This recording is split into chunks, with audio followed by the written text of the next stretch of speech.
नमस्कार, झारखंड समाचार में आप सबका स्वागत है। आइए जानते हैं सुबह से लेकर शाम तक की तमाम बड़ी खबरों को। इससे पहले चैनल को सब्सक्राइब नहीं किया है तो प्लीज चैनल को सब्सक्राइब कर बेल आइकन को प्रेस कर दीजिए ताकि खबरों का अपडेट आपको मिलता रहे। हेमंत सरकार को अर्जुन मुंडा की नसीहत है, खुद सुलझा ले पारसनाथ और मरांग बरू विवाद है।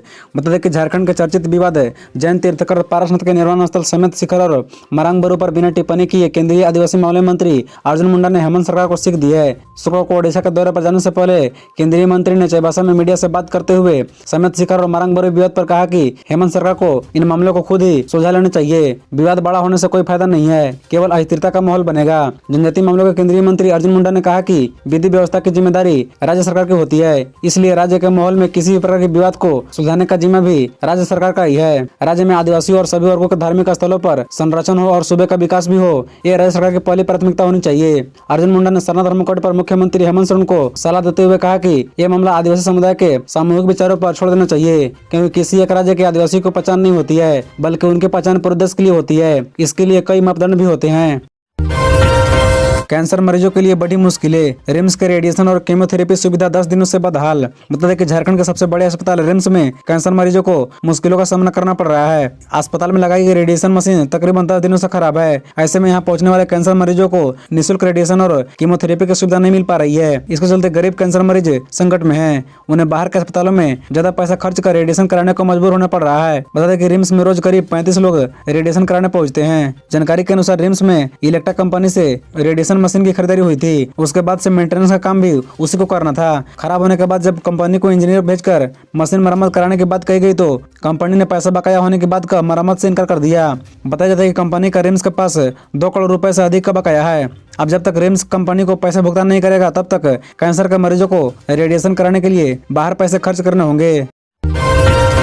टोंटो के जंगलों में नक्सलियों ने फिर किया आईडी बम धमाका, टारगेट पर कोबरा फोर्स, एक जवान जख्मी। तक झारखंड में बचा कुचा आधार तलाशने और जंगलों में ठिकाना बनाने के लिए नक्सली फिर से एक्टिव हो गए हैं। बम धमाका के जरिए सुरक्षा बलों को निशाना बना रहे हैं। पश्चिमी सिंहभूम के टोंटो थाना के तुम्बाहाका जंगल में आईडी विस्फोट कर जवानों को उड़ाने की साजिश एक बार फिर नाकाम हो गई। हालांकि विस्फोट के जद में आया एक कोबरा जवान जख्मी हो गया। जख्मी जवान चिरंजीवी परते को प्राथमिक उपचार के बाद हेलीकॉप्टर से रांची लाया गया। वहाँ उन्हें मेडिकल अस्पताल में भर्ती कराया गया है, जहाँ उनकी स्थिति स्थिर है। इधर घटना के बाद जवानों ने ऑपरेशन तेज कर दिया है। 10 दिनों में यह चौथा विस्फोट है। इसमें अब तक 10 जवान जख्मी हुए हैं। बता दें कि तुम्बाहाका जंगल में 11 जनवरी को मुठभेड़ हुआ आईडी विस्फोट में 6 जवान और 12 जनवरी को हुए आईडी विस्फोट में 3 जवान जख्मी हो गए थे। वहीं शुक्रवार को भी नक्सली द्वारा किए गए आईडी विस्फोट में एक कोबरा जवान जख्मी हो गया। 13 साल बाद सामने आएगा अलकतरा घोटाले का सच, नप सकते हैं ये सीनियर अफसर। जाने क्या है मामला। बता दें कि झारखंड में तकरीबन 13 साल पहले हुए अलकतरा घोटाले में जल्दी फैसला आने वाला है। मामले की जांच में जुटी जांच एजेंसी और आरोपियों को सुनवाई करने के बाद सीबीआई स्पेशल कोर्ट 30 जनवरी को फैसला सुनाएगी। सीबीआई की विशेष अदालत के न्यायाधीश रजनीकांत पाठक की अदालत ने अगले शुक्रवार को फैसला की तारीख निर्धारित की है। आरोपियों के खिलाफ 9,59,230 रुपए घोटाले का आरोप है। बता दें कि 18 साल पहले 2004-05 में धनबाद के जामताड़ा के रूपनारायणपुर रोड का टेंडर जारी किया गया था। उसी दौरान अलकतरा की खरीद के फर्जी बिल के आधार पर अधिकारियों से मिली भगत कर ठेकेदारों ने पेमेंट उठा लिया था, जबकि अलकतरा की खरीदारी नहीं हुई थी। घोटाले में तकरीबन 10 लाख रुपए का गबन हुआ था, जिसके बाद 2009 में सीबीआई ने मामले की जाँच शुरू की थी। शुरुआती जाँच में PWD और कई अफसरों को जाँच के घेरे में लिया गया। घोटाले में ईडी ने भी छानबीन कर मनी लॉन्ड्रिंग का पर्दाफाश किया था और हाल ही में इस मामले से जुड़े 90 लाख रुपए भी जब्त किए गए हैं। पैरामेडिकल कर्मियों के बाद अब सह्या करेगी आंदोलन, गर्भवती और बच्चों के टीकाकरण में न हो जाए संकट, आंगनबाड़ी संचालन पर भी संशय।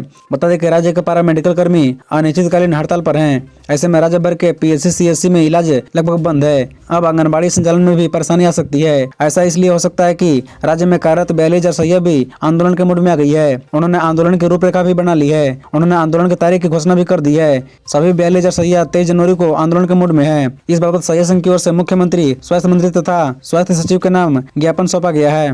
राज्य में कार्यरत सहिया कई सालों से मानदेय और अस्थायीकरण की मांग को लेकर आंदोलन करती आ रही है। उनका कहना है कि 2 दर्जन से अधिक ऐसे काम है जो हम करते हैं, उनके बदले मामूली से मानदेय दिया जाता है। जितना पैसा दिया जाता है वह सम्मानजनक नहीं है। सहिया की मांगों में 2,000 प्रोत्साहन राशि की जगह 18,000 रुपए मासिक मानदेय, EPF भुगतान तथा नियमावली लागू कर सरकारी कर्मी का दर्जा देना शामिल है।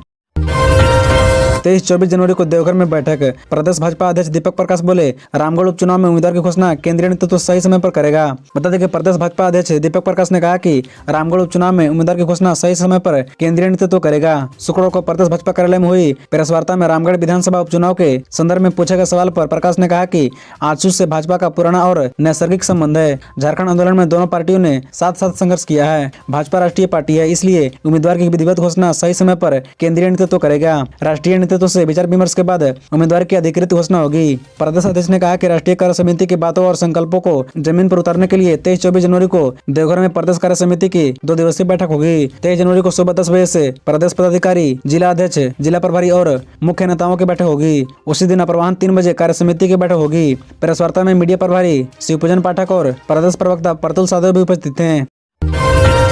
एजुकेशन से जुड़ेगा झारखंड का हर बच्चा, हेमंत सोरेन सरकार कर रही है पहल। बता दें कि हेमंत सोरेन सरकार हर बच्चे को शिक्षा से जोड़ने की पहल कर रही है। इसके लिए आप शिक्षक पंजी में नाम जरूर दर्ज कराएं। झारखंड में अभी भी कई ऐसे बच्चे हैं जो विद्यालय नहीं जाते हैं या विद्यालय छोड़ चुके हैं। ऐसे बच्चों को पहचान कर उन्हें विद्यालय से जोड़ना सरकार की प्राथमिकता है। सरकार इसके लिए लगातार प्रयास कर रही है। सरकारी विद्यालय के शिक्षकों, शिक्षा विभाग के विभिन्न पदाधिकारियों एवं चिन्हित समाजसेवी संस्थाओं के प्रतिनिधियों द्वारा प्रत्येक परिवार में जाकर इस आयु वर्ग के स्कूल जाने वाले, नहीं जाने वाले एवं ड्रॉप आउट बच्चों की जानकारी ली जा रही है। झारखंड के स्कूली शिक्षा एवं साक्षरता विभाग के अंतर्गत समग्र शिक्षा के तहत 3 से 18 साल के बच्चों को विद्यालय में नामांकित होने या नामांकित नहीं होने तथा विद्यालय से ड्रॉप आउट होने संबंधी जानकारी लेने के लिए शिक्षक पंजी अद्यतन 2022-23 संबंधी कार्य पूरे राज्य में 6 जनवरी से निःशुल्क किया जा रहा है। सरकार का उद्देश्य है कि इस आयु वर्ग के बच्चों को अच्छी शिक्षा दी जाए।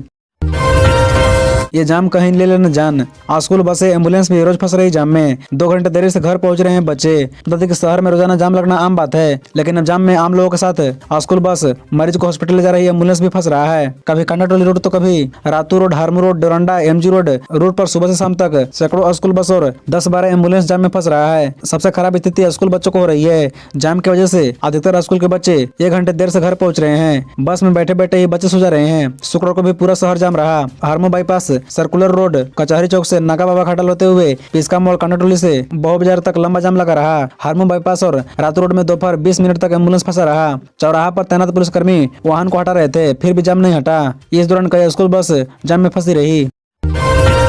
झारखंड में निजी क्षेत्रों में स्थानीय को कितनी नौकरी, विशेष कमेटी करेगी जांच। 45 दिनों के अंदर विधानसभा अध्यक्ष को सौंपी जाएगी रिपोर्ट।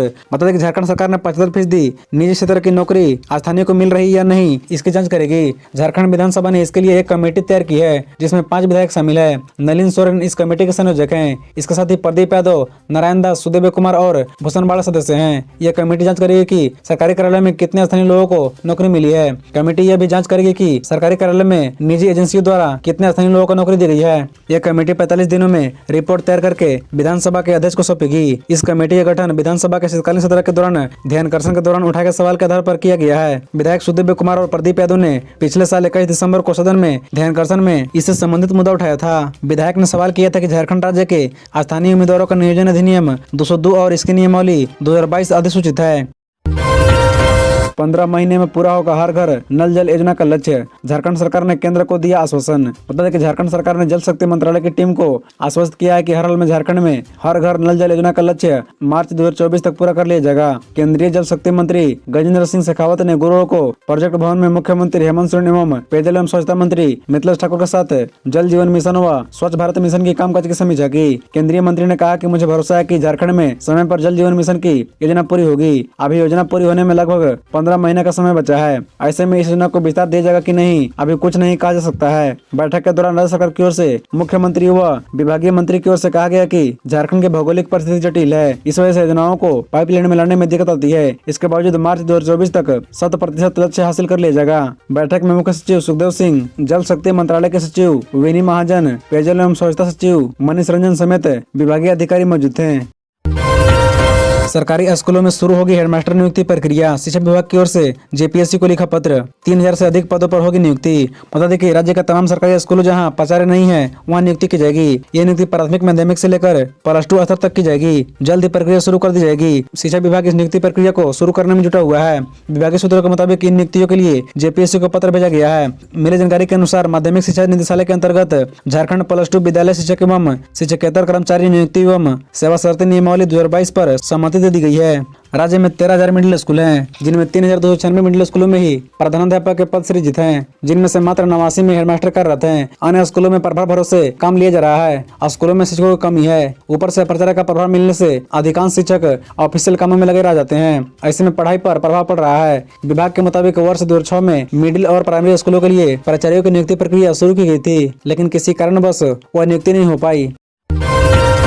अवैध खनन पर राज्यपाल रमेश बैस चिंतित, बोले कोयला माफिया पर क्यों नहीं होती कार्रवाई, यह समझ से परे। बता दें कि कोयलांचल में कोयला माफिया सक्रिय हैं। अवैध खनन करने वाले नए नहीं हैं, उन पर कार्रवाई नहीं होना समझ से परे हैं। ऐसे में खनन माफिया पर तत्काल कार्रवाई होनी चाहिए। जिला प्रशासन के साथ साथ कोयला अधिकारी भी सामने आए, नहीं तो लगेगा सबकी मिली भगत है। यह बात शुक्रवार को सामुदायिक भवन कोयला नगर में BCCL एवं ईमा द्वारा आयोजित 2 दिवसीय राष्ट्रीय संगोष्ठी के दौरान राज्यपाल रमेश बैस ने कही। राज्यपाल कार्यक्रम को बतौर मुख्य अतिथि संबोधित कर रहे थे। राज्यपाल ने कहा, कोयला चोरी और अवैध खनन की खबरें अक्सर अखबारों में पढ़ते हैं तो बहुत दुख होता है। कोयला किसी की निजी संपत्ति नहीं है, बल्कि राष्ट्रीय संपदा है। अवैध खनन में लगातार लोगों की मौत हो रही है, यह चिंता का विषय है। अगर यह लंबे समय चल रहा है तो पता होना चाहिए इसमें कौन कौन शामिल है। जिला प्रशासन व पुलिस ऐसे लोगों को चिन्हित कर कार्रवाई करे। अवैध खनन से पूरे देश व प्रदेश के राजस्व की काफी हानि होती है। खबरों से जुड़े रहने के लिए चैनल को सब्सक्राइब, वीडियो को लाइक एवं एक दूसरे से शेयर जरूर करें। धन्यवाद।